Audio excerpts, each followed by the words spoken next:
vemos porque ya hemos visto antes y porque reconocemos las cosas porque llegan a nosotros en forma de convenciones, ¿no? Entonces, según su teoría, los artistas buenos son los que, manteniendo como las convenciones de los artistas anteriores, son como capaces de imprimirles un nuevo giro, ¿no? Y entonces, así también la percepción de la humanidad va avanzando. Entonces, voy a leer de él. Luego, este libro, él odiaba como las vanguardias que ya estaban empezando a ver, ¿no? Y entonces, bueno, pues le gusta la pintura renacentista y tal, y esa es su cosa. Pero bueno, es bastante fascinante. Y dice esto: las artes visuales, con la excepción de la arquitectura, solo en la medida en que ésta no apela a nuestro sentido del peso y la carga, la amplitud y el espacio, son, insisto, un compromiso entre lo que vemos y lo que sabemos. Los paleolíticos cántabros y de la Dordoña debieron aprender el aspecto que tenían los bisontes y cómo se movían para poder cazarlos con honda, lanza o jabalina. Pocas representaciones de animales en acción superan las pinturas de Altamira. En huesos grabados de la misma época vemos ciervos acechando entre los juncos de un pantano, que demuestran cierto conocimiento del entorno que anticiparía la representación del paisaje. Vemos la presa, pero al cazador, al hombre, casi nunca, y las pocas ocasiones en que aparece apenas lo reconocemos como ser humano. Al no servir de alimento, carecía de interés para el artista. De hecho, no fue hasta el período auriñaciense cuando los escultores comenzaron a representar la figura humana, empezando por las mujeres, como las Venus descubiertas en el sureste y el sur de Centroeuropa, con pechos como cantimploras, enormes caderas, rostros pequeños y sin apenas rasgos, con un inquietante parecido con las obras maestras de los escultores más admirados de la actualidad. Pues esto es este libro de Bernard Berenson. Pues el libro yo creo que es, a ver, espera, hay un prólogo de Calvo Serrayer que creo que lo contará, se me ha olvidado, a ver. Este libro, él nació en 1865 y murió en 1959. Y el libro, ver y saber... ¿Ser de principios del siglo XX o por ahí, ¿no? Sí, a lo mejor de los años 20... creo que lo debe poner al final, mira. No, fíjate. Valombrosa, verano de 1948. O sea, es bastante reciente. Él, o sea, con esta cosa es como sorprendente también cómo se mete con, bueno, pues con los artistas vanguardistas y todo eso, le parece como lo peor, ¿no? Y tal. Ese compromiso entre lo que vemos y lo que sabemos del que habla, en realidad, claro, él está hablando de cierto tipo de arte. Sí, figurativo. Totalmente, claro. O sea, esto también es una subjetividad total, ¿no? Y aunque sea como un estudioso y que sea ordenado y que distinga y enseña a mirar o lo que sea, pues no deja de ser un modo de ver. Sí, lo decía porque me choca, si es del 48, por lo que tú comentabas, ya habían pasado todas las vanguardias, en fin, esa condición figurativa del arte ya había quedado muy en entredicho. Bueno, claro, por supuesto. Lo que pasa que cuando él escribió este libro, o cuando empezó, bueno, pues ya él era como mayor, ¿no? Pues su carácter sería estar aferrado a eso, luego, no porque seas mayor, porque hay gente que está ahí en su época, ¿no? Y en su mundo, pero, y también me imagino, bueno, si tú has como abierto un camino, pues igual tienes esta cosa de que te crees que tú eres el único que sabe, o sea, no es que quiera hablar mal de Bernard Berenson, que me cae fenomenal, ¿no? Y tal, pero que puede que tuviera esa, como que yo soy el que sabe y tal, y además yo he atribuido todos estos cuadros y he organizado los museos de Italia que estaban hechos un caos, ¿no? Y todo esto. Entonces ya es casi una cosa más psicológica que intelectual, quizá, ¿no? Puede ser. Entonces de Berenson voy a pasar a Roberto Longhi, ¿no? Que fue como discípulo suyo y es también como el gran historiador del arte italiano, etc. Aquí tengo la breve pero auténtica historia de la pintura italiana, que este realmente es un libro, bueno, con todas sus imágenes, lo publicó La Balsa de la Medusa. Este libro es mucho más, esto es como un librillo, un ensayito así que compendia sus ideas y tal. Bueno, pues ya, este es como el famosísimo, ¿no? Y es un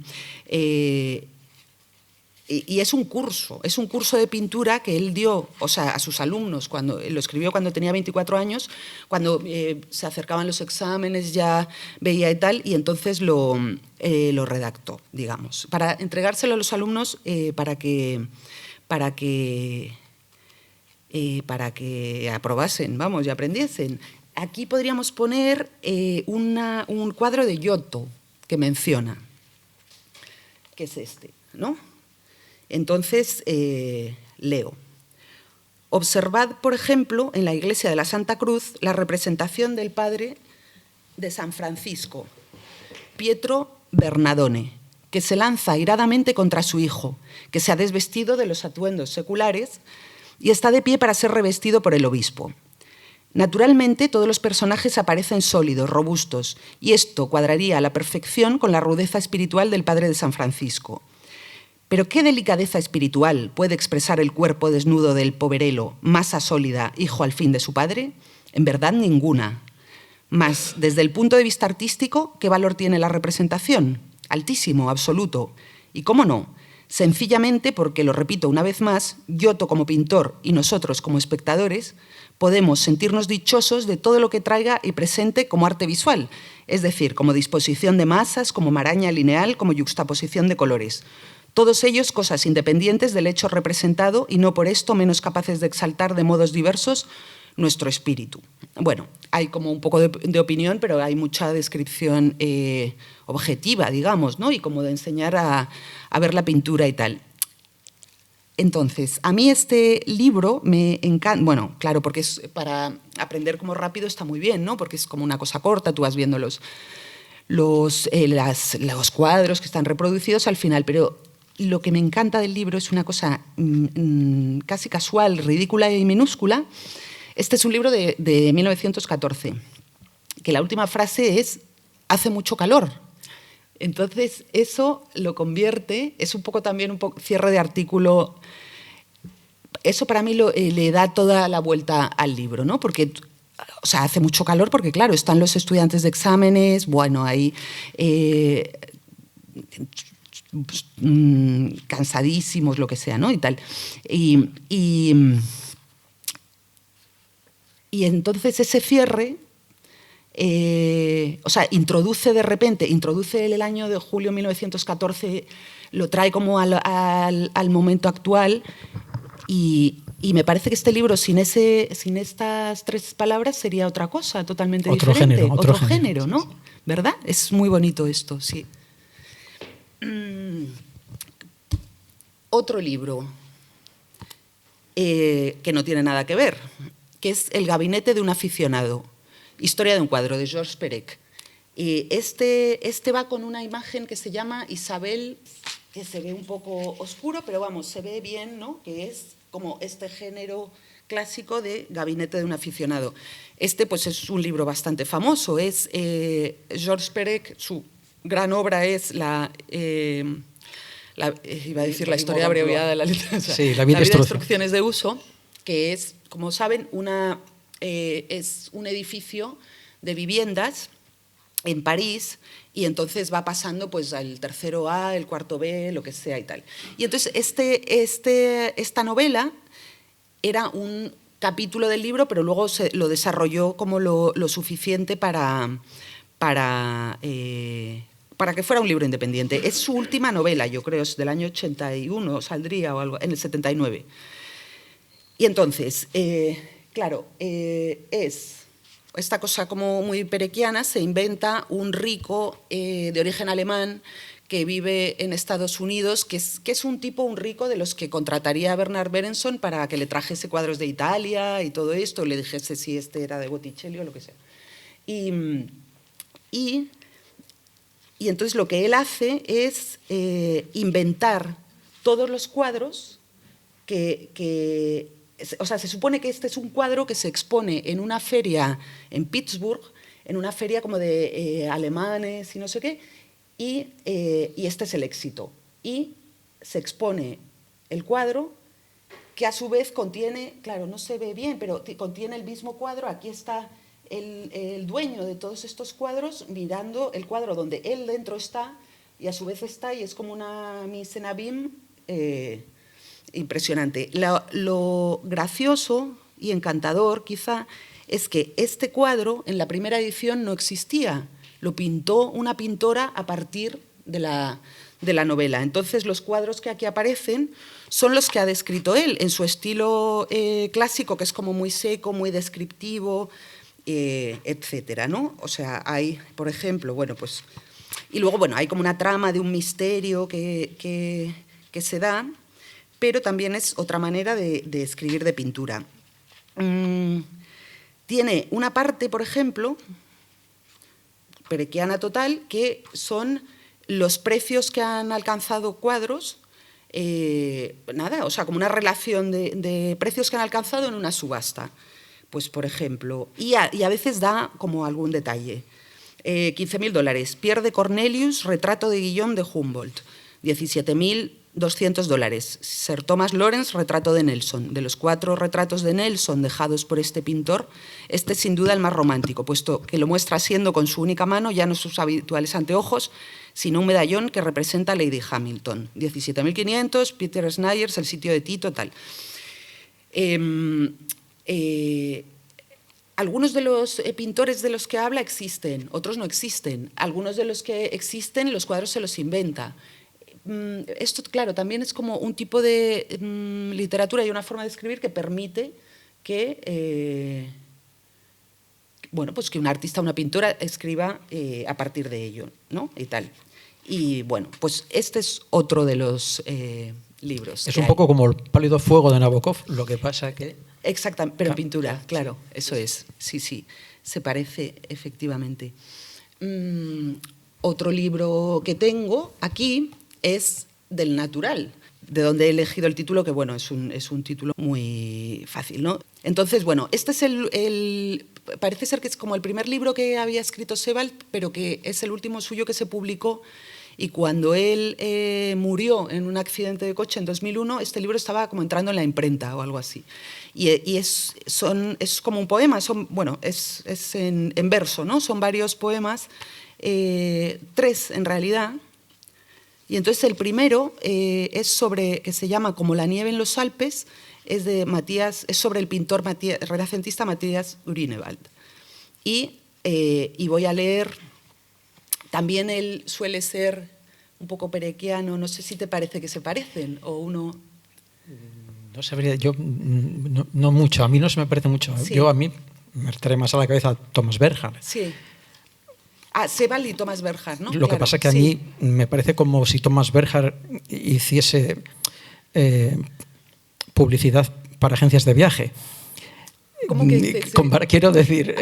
¿Comparado con Sebald? No, Sebald Bernhard me parece mucho más serio, sí, claro. Vale, ya. Pero bueno, bien. Sí. No, va a parecer como que todo prejuicios y tal. Claro. No, por Dios, está muy bien. Hay que tenerlos. Está muy bien. Prejuicios, hay que tenerlos, ¿no? Pero a mí me trae más a la cabeza a Bernhard. Sí, claro, totalmente. En leo entonces un parte del poema que es sobre este cuadro. En la crucifixión de Basilea de 1505, detrás del grupo de dolientes se extiende un paisaje que llega tan lejos al fondo que nuestros ojos no bastan para limitarlo. Una parcela de tierra parda quemada, cuyo contorno, como la cabeza de una ballena o del leviatán de fauces abiertas, devora las llanuras de pasto verde pálido y las superficies de aguas pantanosas y relucientes. Sobre ellas, proscritas tras el poco a poco cada vez más sombrío y oscuro horizonte, se alzan las colinas de la prehistoria de la pasión. Se ve la puerta del huerto de Getsemaní, la aparición de los esbirros y la figura de Cristo arrodillado, tan reducida que en la fuga del espacio se siente la huida precipitada del tiempo. Probablemente Grünewald pintó del natural y recordó el catastrófico oscurecimiento, el último rastro de luz venido del más allá. porque en el año 1502, cuando trabajaba en Windlach, bajo la Fichtelgebirge, en la creación del altar de Lindenhart, la sombra de la luna se deslizó el 1 de octubre por la Europa oriental, desde el sur de Polonia, sobre Lausitz, Bohemia y Mecklemburgo, y Grünewald, que estaba en contacto frecuente con Johann Indagine, astrólogo de la corte de Aschaffenburgo, habrá viajado para ver el acontecimiento del siglo, por muchos esperado con gran miedo, del eclipse de sol, y ha sido testigo de la secreta enfermedad del mundo, en la que un fantasmal crepúsculo se derramó en pleno día como un desmayo. La verdad es que estoy pensando que igual no es este cuadro, porque la figura de Cristo arrodillado, sí, no sé si se referirá que sí, probablemente en el fondo, pero aquí no se aparece. Claro, pero es una crucifixión, pero debía ser como estos cuadros, es que no se ve porque... No se ve. Pero a veces tienen escenas, simultáneamente claro, representan escenas que... Como una especie de cómic primitivo. Eso es, ¿no? Sí. Y tal. Pero bueno, es bastante bonito aquí, ¿no? Cómo aparece esta... Bueno, aparte, claro, escribe fenomenal, es maravilloso. Es terrible la sangre en los cuadros de Grünewald siempre. Como de color y de presencia, ¿no? Sí, y sí, tal. es espeluznante, sí, siempre. Totalmente. Y claro, bueno, tiene un poco que ver eso, ¿no? Porque, o sea, es como el artista mete algo que ha visto real, o sea, como la experiencia directa. Bueno, pues puede ser como de la sangre, de las cosas truculentas, o del eclipse que debió ser tremendo, todos pasaron mucho miedo, lo aprovechan, ¿no? para sus pinturas. Tengo alguno más, como por ejemplo... a lo mejor, bueno, vamos bien de tiempo, quizás sean ya muchísimos, luego podríamos hablar un rato. No sé, Javier, sí. ¿Hay tiempo? ¿A qué hora tenemos que...? Vale. Bueno, no, pues tenemos tiempo. Voy así tenemos rápida tiempo. Porque sí, fenomenal. Este libro es bastante especial, que se llama The Ways of Paradise, o sea, como las vías del paraíso. Y este libro... Es un libro, esta es la edición en inglés, no está traducido al castellano todavía, pero es un libro sueco de Peter Cornell, que se murió hace poco. Él era escritor y también crítico de arte y tal. Entonces, la curiosidad que tiene este libro es que sigue esta premisa que tienen algunos, que es como de manuscrito encontrado, ¿no? O sea, encontré un libro en una caja fuerte o, yo qué sé, en un armario y tal. En este caso... lo que encuentran son, o sea, hay como un personaje que va todos los días durante años a la biblioteca de Estocolmo y todo el mundo se pregunta qué estará escribiendo durante años, tal, y a su muerte solo no se encuentra el texto, se encuentran solo las notas al pie. Y entonces el libro son las notas al pie. Y entonces se va entendiendo por las notas que lo que él estaba escribiendo es como un tratado de simbología sobre los laberintos, etc. Y entonces, bueno, voy a leer pues un ejemplo, lo voy a traducir sobre la marcha. Un ejemplo de esto. En la nota 48 dice... sería correcto decir que mucha de la producción artística de André Masson hacia 1940 tiene que ver con el mito del laberinto de Creta. De hecho, fue Masson quien, junto a Bataille, dio nombre a la nueva revista de los surrealistas, Minotauro. El título, La Edad de Oro, también habían valorado el título de La Edad de Oro, ¿no? En la invención del laberinto, el dibujo a tinta de Masson de 1942, la línea parece perderse como en una turbulencia. Solo después de un rato podemos distinguir unos hilos, el fragmento de un acoplamiento entre Pasífae y el toro blanco, un caos de no sé qué, sexualidad, genitales y explosiones. La propia obra de arte traza el viaje a lo largo del laberinto, en el cual el artista es Teseo y el automatismo es su hilo de Ariadna. Esto es bonito, ¿no? O sea, que es que se deje llevar, o sea, sí, bueno, pues que el automatismo sea el hilo de Ariadna. En la nota 49 hay un cuadro de Pollock también, que a lo mejor podríamos ver. La nota 49, que es la siguiente, claro, aquí nos falta el texto, ¿no?, al que se está refiriendo, pero dice, un ejemplo es la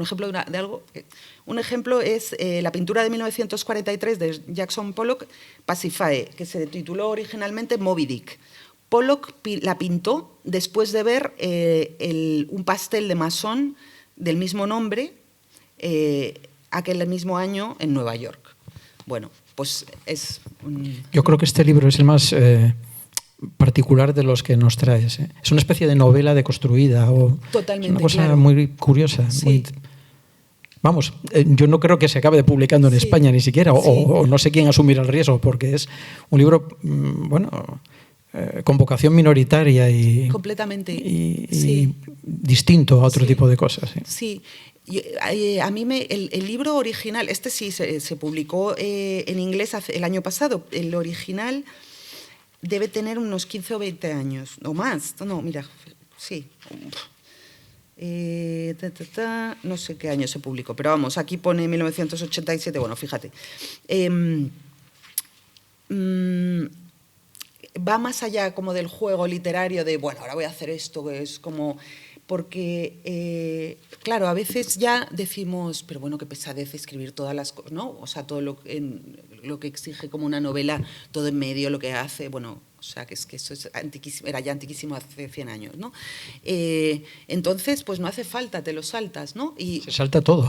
Y uno es capaz, claro que eres capaz de hilar el ensayo que hay ahí detrás o todo. De hecho, a mí a veces, o sea, leyendo me cuesta menos comprenderlo que el de Bernard Berenson, que a veces tengo como que tal, que está todo seguido, ¿no?, de manera convencional, pero la verdad es que este libro es precioso y lo recomiendo muchísimo, The Ways of Paradise, de Peter Cornell, pues que se puede comprar por internet muy bien.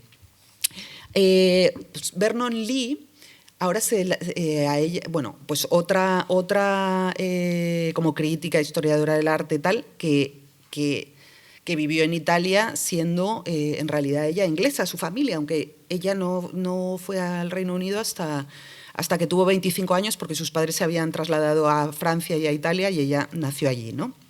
Y entonces...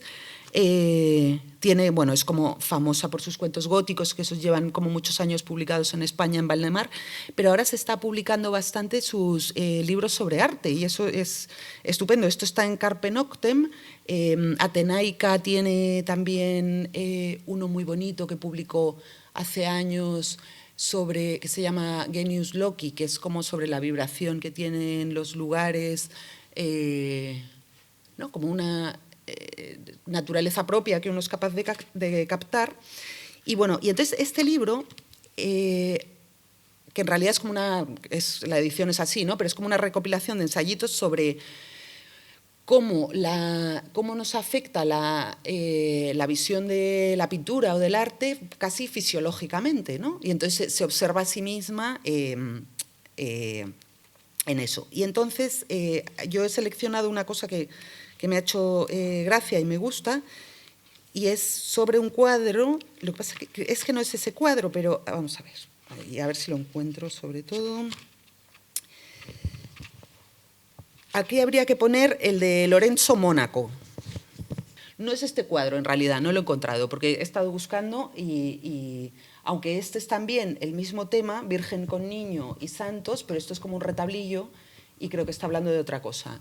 No es posible, o yo no he sabido saber de qué cuadro está hablando, pero ella dice: comienzo a preguntarme sin tapujos, ¿por qué me gusta tanto este cuadro y por qué aquel otro me disgusta? Mientras realizo a la vez un análisis y un listado en ambos casos. En líneas generales, la atracción más simple de discernir es la del color y la de ciertas cualidades tangibles, como la suavidad y la calidez de la piel. He aquí mi análisis titulado ¿Por qué no me gusta Lorenzo Mónaco, Virgen con Niño y Santos? 1. El color, ácido, estridente, crudo, opaco, probablemente repintado. 2. La oscuridad, los rostros oscurecidos. 3. La posición de los hombros. 4. El patético ceñudo que deja una sensación extraña. 5. La vaga, engañosa y variable relación entre el cuerpo y la cabeza en el espacio, como máscaras y murciélagos aleteando, eso sí, a intervalos discordantes en el espacio, pues encuentro algo sobresaliente donde cabe esperar algo vacuo. 6. La flacidez de los brazos y las manos, en contraste con la truculenta pose de la cabeza y la mirada. 7. La dispersión total, la idiotez, la irritabilidad. Es uno de los cuadros más feos que he visto. Es una pena que no sepamos exactamente cuál es y tal, pero ella me gusta muchísimo porque en realidad está siendo rigurosa, ¿no? Explicando qué cosas son las desagradables y ya pues la conclusión es que no me gusta nada este cuadro. Y eso. Pero es un poco como chusco a lo mejor este final y nos estamos riendo, pero la verdad es que es buenísima y, o sea, para mí es como de las mejores, la admiro muchísimo. Voy a leer ahora de Guy Davenport, que era ensayista, pero él era dibujante también, ¿no? Un fragmentillo, este libro, Objetos sobre una mesa, desorden armonioso en arte y literatura, bueno, este lo publicó Turner hace tiempo. Aquí dice, bueno, Davenport entrelaza historia del arte y crítica literaria para analizar las funciones simbólicas. La verdad es que siento haber sido tan desordenada porque cada libro no tiene nada que ver uno con otro y tal, pero bueno. Entrelaza historia del arte y crítica literaria para analizar las funciones simbólicas del objeto y las múltiples formas de su representación. Yo voy a leer aquí, a ver si, pero no me acuerdo, a ver si, no sé si aquí precisamente no tenía cuadro asociado. Bueno, sí, pero voy a leer dos fragmentos, pero habría que poner uno que se llama Manet Espárrago. Entonces leo, pero primero voy a leer otro texto suyo que tiene un poco, podría asociarse con el que hemos leído de Berenson sobre como el arte primitivo, ¿no? Y aquí dice, y entonces el primer ensayo es sobre la naturaleza muerta. Y dice, como por qué empezó a pintarse quizá, ¿no? Los pueblos primitivos daban de comer a sus muertos. En las tumbas más antiguas hemos encontrado platos y cántaros. Desde los primeros tiempos conocidos de Egipto, familiares piadosos daban de comer a sus padres muertos. El Ka o alma podía comer. Su jeroglífico es ese gesto prehistórico y perdurable de los brazos alzados en oración. Y cuando después de mucho tiempo no quedaba más familia que alimentara a un ancestro con comida fresca, había una comida pintada en la pared de la tumba, gracias a la cual el Ka podría vivir hasta la aparición diurna de Osiris, cuando el tiempo se detendrá y los justos morarán para siempre en el julio eterno del Egipto redimido. Esa es, a mi parecer, la auténtica raíz de la naturaleza muerta, el sentimiento totalmente primitivo y arcaico de que una pintura de comida tiene cierto fundamento. Una idea similar debió de estar detrás de las pinturas rupestres neolíticas, que casi invariablemente representan animales. Todas las teorías tienen sentido. Que estas imágenes de animales fueron dibujadas en la entraña de la tierra para aumentar la fertilidad, que la imagen fue identificada mágicamente con el animal y que al lancear la imagen aseguraría la caza del mismo, o la teoría más fascinante de que las imágenes fueron restauraciones de animales alanceados, la ofrenda a cierto dios del reemplazo de una parte de la ofrenda a cierto dios del reemplazo de una parte de su creación que nosotros, para mantenernos vivos, tuvimos que matar y comer. Cualquiera que sea la verdad de la representación pictórica de la comida, esta debió transmutarse de cultura en cultura, a través de milenios. Franz Kafka nos cuenta esta parábola. Leopardos irrumpieron en el templo y bebieron de las vasijas que había en las fuentes sacrificiales. Esto se repite una y otra vez. Finalmente, la aparición de los leopardos se puede calcular de antemano y esta se vuelve parte de la ceremonia. Esto es precioso, lo de, como que se pinte, porque te lo has comido, pues que siga estando, ¿no? O algo así. Eso, y realmente podría servir para cualquier, que no sé qué implicaciones tendría esto, ¿no? Los retratos y tal, pero bueno. Y luego, el que va con este, que es también de del mismo libro y del mismo ensayo, dice: la naturaleza muerta es un arte menor, un arte con un residuo de didactismo que nunca se perderá, un arte doméstico.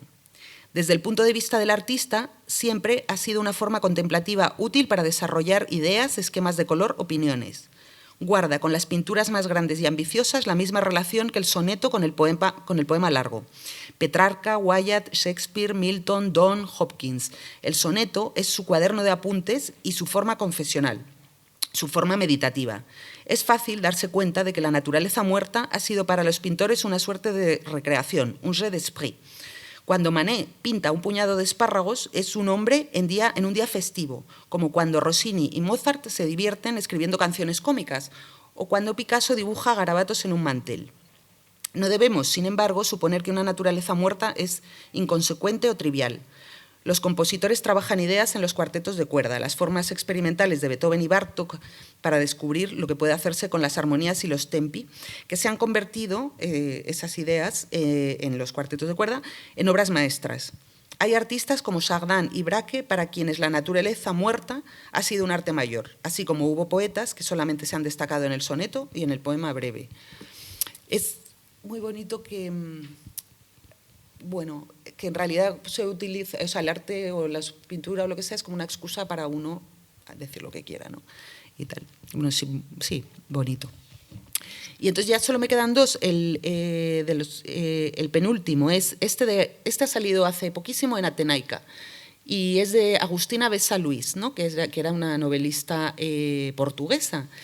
Y se llama Tiempo al tiempo, presencia de Vieira da Silva. Helena Vieira da Silva era una amiga suya, pintora. Yo la he conocido este verano, que vi una exposición suya en Venecia, que esta exposición está ahora en el Guggenheim de Bilbao y es una pintora alucinante, ¿no? De la que yo no tenía ni idea. Y entonces, ellas eran amigas, se llevaban 14 años, era mayor la pintora.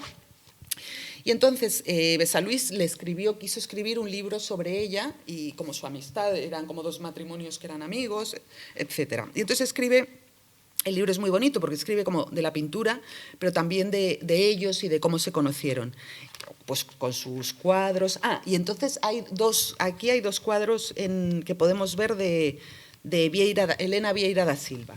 Que lo que tiene muy especial el libro, esta edición, y este libro se ha debido publicar así también en Portugal, es que la pintora, el libro era sobre ella, hace acotaciones al manuscrito de su amiga, ¿no? Y entonces pues dice, pues aquí a veces corrige o alguna cosa pues con la que no está como muy de acuerdo, pues le hace como un comentario.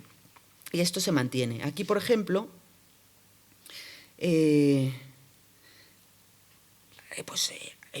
Bessa Luís dice sobre su amiga: ella conserva en relación a los artistas una solicitud inalterable, solicitud hecha de meditaciones profundas sobre el arte, el público, las personas. Sabe que hay artistas de genio que son reconocidos como tales y otros no. Sabe que hay artistas sin genio que son famosos y, finalmente, los que sin genio alguno quedan en el anonimato. ¿Cuál es el equilibrio? ¿Cuál la medida del desprecio o de la admiración? Voy a leer la acotación de María Elena, que dice: y todos son útiles al arte. O sea, el artista con genio que triunfa, el mediocre que es famoso, el que no tiene talento y que además nadie lo conoce. Bueno, y entonces ella comenta esto.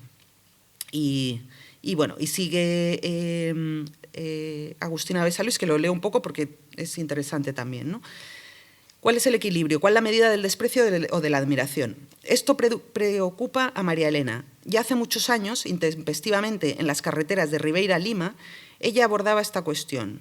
Escribe: un día después de muertos serán buscados y estimados, pero no hablo de mí, yo no me puedo quejar, me quejo por ellos, me quejo de la indiferencia del público. El único culpable de las dificultades del arte y de los artistas es el público.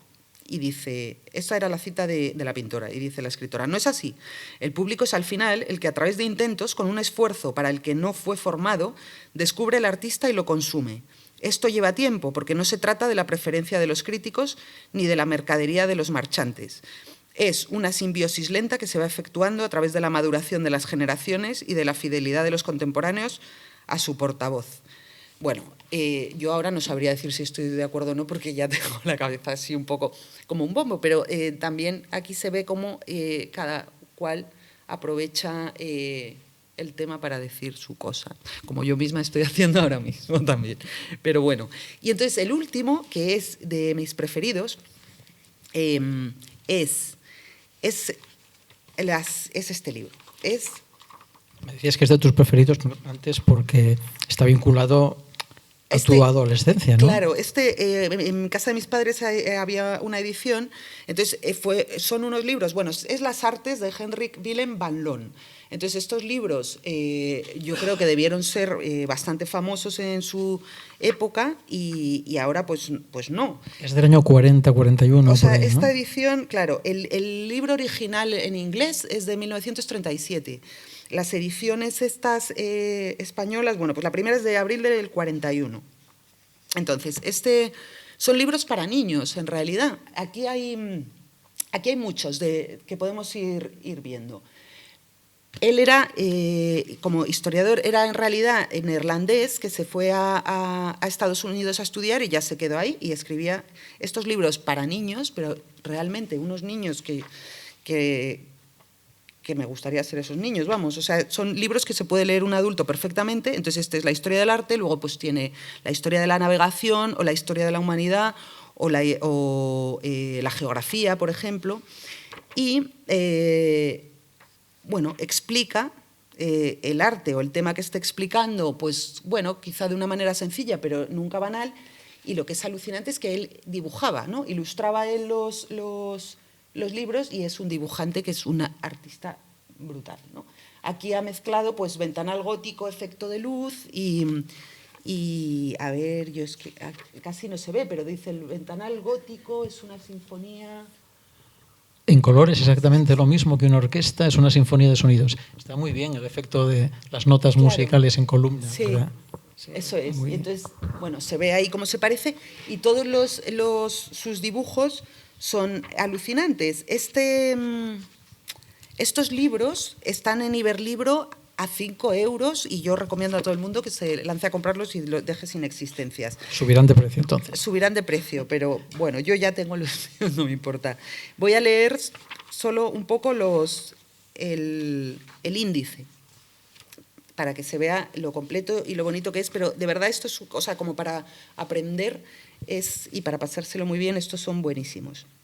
El capítulo 1 es el prólogo, sobre el carácter general del artista y las dificultades que surgen en el momento en el que tratamos de decidir qué es arte con A mayúscula y qué no lo es, y de otros diversos problemas que probablemente no se resolverán nunca. Bueno, tiene ese toque, es verdad, como un poco pues, infantil o para, ¿no?, adolescentes. Bueno, para adolescentes de otra época. De otra época, y es un poco anticuado, pero muy encantador.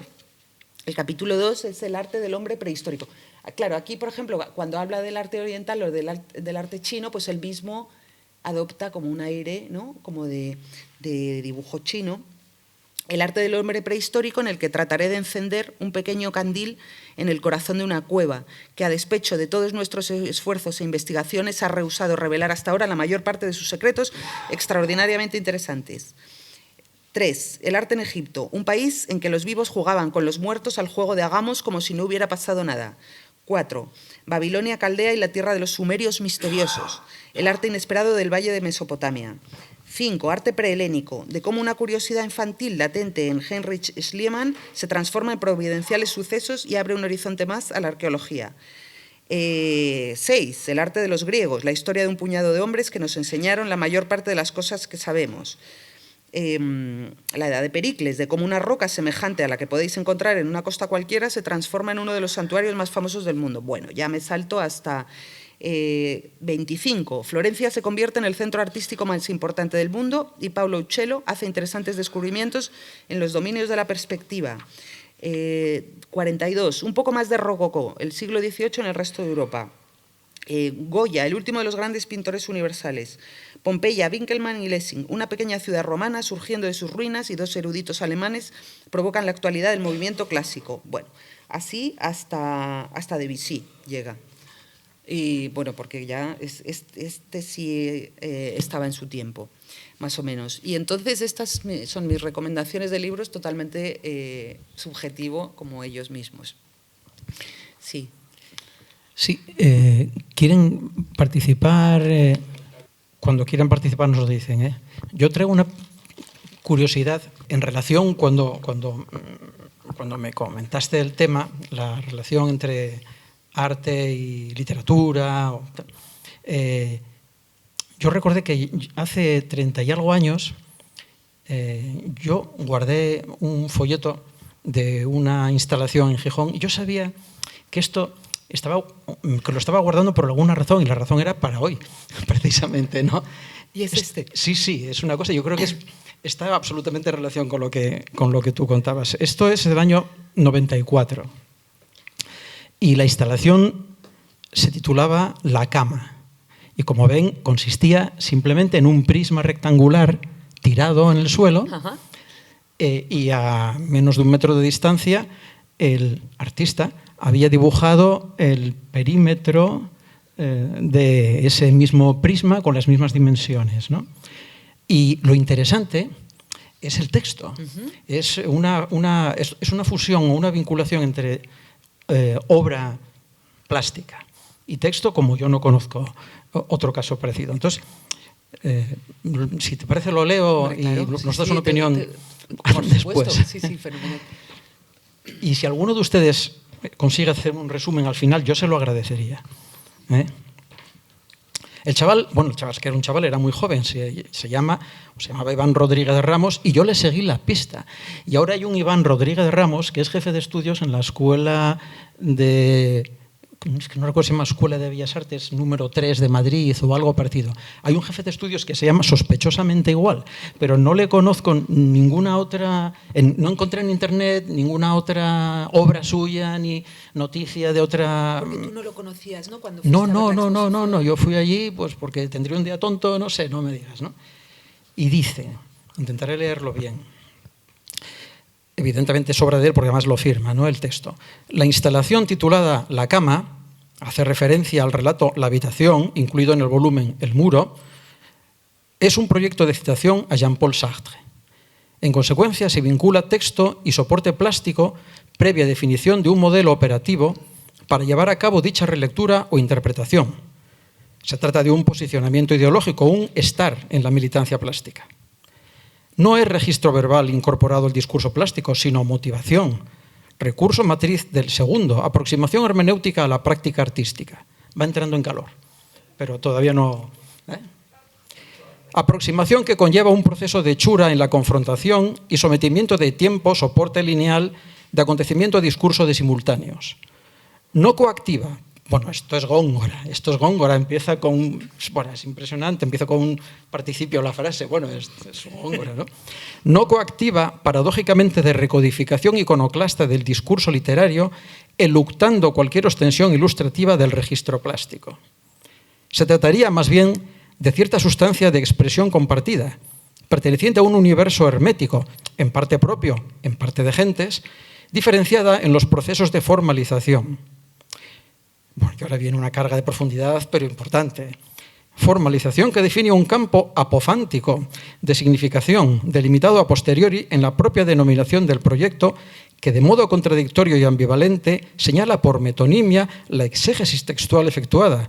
Por otro lado, enuncia un discurso ligado a intereses autobiográficos o existenciales.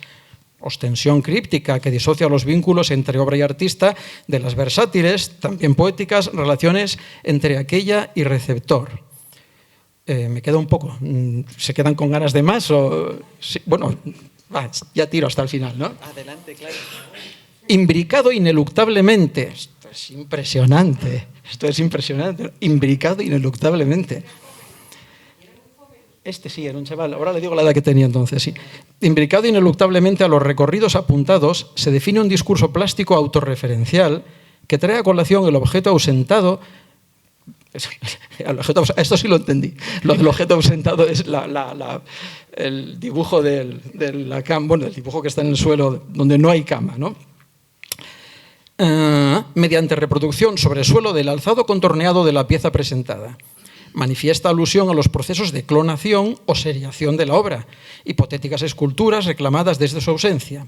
Lo efímero, lo inarrable, etéreo, quedan registrados en el discurso disfórico versus eufórico, ausencia versus presencia, aspectos redundados en la austera organización escenográfica para la instalación, discurso autorreferencial capaz de incorporar supertextos epidérmicos apremiados a informar, vesperos de sensación, sobre los tiempos y lugares en los procesos creativos. El chaval, esto es del año 94, y aquí dice que él había nacido pues no sabría decir, pero en alguna parte lo había encontrado. Bueno, no lo sé. Aquí, evidentemente, ¿qué es primero, el huevo o la gallina? El texto está firmado por el artista que ha... Claro, vale. Yo creo que la instalación estaba formada de texto y prisma. Totalmente, claro. Es ¿no? lo que tiene sentido, ¿no? O sea, que está acompañada de esa cosa que acaba siendo, tú dices como Gongorina y un poco Dada también, ¿no? Y como, sí, es verdad. Y de Groucho Marx casi. Sí. Y bueno, y en realidad como anticipando una cosa que luego ha sido, ¿no? Que se ha desarrollado mucho en serio, ¿no? En la escritura sobre arte y no sé qué. Claro, es que a mí me queda la duda de si lo diría en serio. Claro, porque lo terrible, claro, uno lo toma a cachondeo, pero ¿y si lo decía en serio? Yo creo que en el año 94 podría ser que ya estuviese empezado a hablar en serio, ¿no? En esos términos. O sea que sí, pero forma una... Claro, esto ya ha desaparecido, esto ya no está. La obra de arte que ha quedado... esto debe ser el único documento que queda. Totalmente, claro. A no ser, bueno, evidentemente estará también aquí en la biblioteca, claro, porque todos los documentos, folletos... pero, vamos, yo es que dije, esto en algún momento lo tengo que usar, y dije, coño, para hoy. Sí, has estado 30 años esperando su momento. Sí. Formamos parte todos también de esa Pero es eso, es puesta un en vínculo escena. que aquí, en este caso parece evidente que el artista... El artista, claro. Sí, que el artista no concibe la parte plástica sin el texto, ¿no? Sí. Y luego pues la obra parece muy, como muy prismática, minimalista y muy sencilla, ¿no? Sí. Lo cual necesita de un texto de este calibre. Bueno, jovencísimo él, claro. Sí, era un chaval de 20 y algo años. No tenía ni el carnet de conducir. Bueno, igual sí lo tenía. Claro, pero con esto se agotó, ¿eh? Sí, porque totalmente. Sí. ¿Quieren...? Digo que, Emilio, tú como profesor, imagínate que hubieras puesto ese texto para comentario de texto a los alumnos. Hombre, claro. La prueba de acceso. Es que esto debería ser la prueba de la EBAU, sí. Debería ser esto. Sí.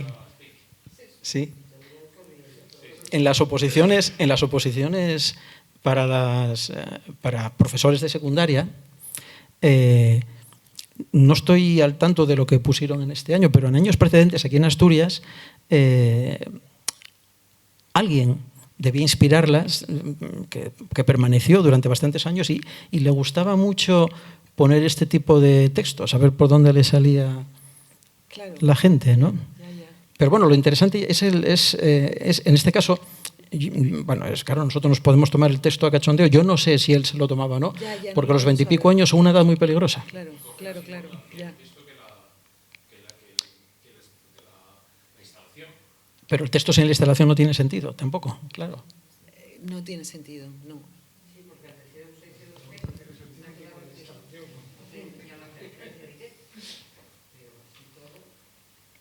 Bueno, ¿quieren comentarle algo a Bárbara?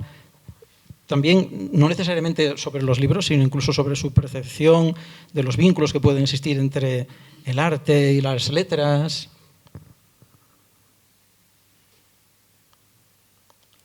Tú, Javier. ¿Atacas tú? No, lo que estoy mirando es que no he avisado de la biblioteca que sí, que termináramos un poquitín antes porque para que pudieran ellos ya venir a recoger y demás. Tengan nada, un par de minutos. Si alguien tiene alguna pregunta. No, pero pero el tema es otro. El tema es, bueno, esta es una tontería que tenía yo por ahí guardada y que me pareció que encajaba perfectamente, claro. En cierta manera, contradice el trabajo de los autores que Bárbara vino a exponernos, porque entendemos, claro, es que interpretamos que es una broma lo que hizo el chaval, ¿no? Pero igual no es una broma, igual no lo es. Claro, y a lo mejor merece, ¿no?, que nos lo leamos. De aquí y de allá. Hay un libro de Evaristo Acevedo que decía que era para que se dieran conferencias. Y entonces daba una serie de palabras, embombantes, una serie de palabras. Y después yo me acuerdo que lo hacíamos en clase un poco de broma. Y ahora, ver, tú haces y claro, nos salían cosas que después las leíamos, no tenía sentido, pero sonaba genial. Y este chaval igual tenía una técnica de utilizar esa serie de términos ahí aplicados, a lo mejor simplemente porque lo hacía, o porque de verdad lo hizo en serio, buscando todos esos términos adecuados para, que si no, no tiene otra explicación, que Ya. una persona de 20 y pico años hace esto. Hombre, empieza citando a Sergio. Pues ya puede dar una idea de por dónde van Ya. los tiros, ¿no? Pero no sé, yo a mí me parece una pieza de arco. Directamente, ¿no? El conjunto, lo que es la instalación más esto, ¿no? Sí. En los libros, muy brevemente, nada más para marchar ya, más de, no recuerdo si en 2 o en 3, hacían referencia los textos que leíste a Altamira, me parece, sí. Y el último de ellos, que me parece que era... El de Guy Davenport. Sí, es verdad, sí, es verdad, era ese, que reflexionaba sobre los motivos, sí, ¿no?, de esas pinturas, ¿no?, sobre si... Bueno, hay muchas interpretaciones, la mayor parte de ellas de carácter religioso, etcétera, ¿no? Pero yo pienso, bueno, no lo sé, ¿cómo lo verás tú? Yo pienso que en el fondo las personas que pintaron eso, lo pintaron fundamentalmente porque sabían. Porque sabían hacerlo. Es decir, yo creo que el artista, ahora, antes y en el futuro, hace lo que hace porque sabe que lo hace mejor que los demás. Y no sé por qué no se plantea nadie, también, igual que decía yo, que yo estoy convencido de que tú escribes y eres feliz cuando escribes, y además es que eso se comunica a lo que escribes. Yo pienso que no sé por qué nunca se plantea a esos artistas primitivos la condición de artistas. Siempre se les da una interpretación estrictamente utilitaria, entendiendo que lo religioso es utilitario también, sobre todo entendemos que en culturas animistas o, en fin, culturas antiguas, ¿no? Y nadie se plantea nunca, ¿no? Pero a ver si resulta que lo hacía porque sabía, ¿no? Claro. Yo nunca había oído esa teoría que y a lo mejor, bueno, es tuya, ni se me había ocurrido y me parece buenísima, ¿no? Y además los acerca un poco más a nosotros, ¿no?, a nuestros antepasados. Pensar que eso podría ser. Yo la verdad es que no he visto las cuevas de Altamira en directo, ni he visto pinturas rupestres en directo, y estoy pensando ahora, se me ocurre que a lo mejor como para pensar, me gusta leerlas. Es impresionante. Y debe ser impresionante, claro, y para que te apetezca como pensar sobre ello, que supongo que habrá que verlas en directo. Me da un poco de claustrofobia y así, y angustia, pero sí, claro que me gustaría verlas. Pero tu teoría es muy buena, sí, yo no la había oído nunca. Son todas como un poco más aparatosas. Pero ¿no? crees que el artista, sea escritor, pintor o lo que sea, al final es como el crío que con 7 o 8 años mete un gol, sí, y entonces dice, mi futuro es jugar al fútbol, el ¿no? puro gusto de hacerlo, claro, ¿no? Y de ver que te sale bien. Y tiene un premio, claro. Y sí que es verdad que es como un poco pesada la idea esta como de que pues todo es como sufrimiento, ¿no? Y todo te cuesta como un grandísimo esfuerzo y tal. Bueno, en ocasiones puede ser, ¿no? Pero no siempre es así. Si fuese así, no habría artistas. Claro, exactamente. Claro. Sí. Bueno, pues nada, muchas gracias, Bárbara, por la charla y muchas gracias a ti. Y muchas gracias a todos ustedes. Muchísimas gracias.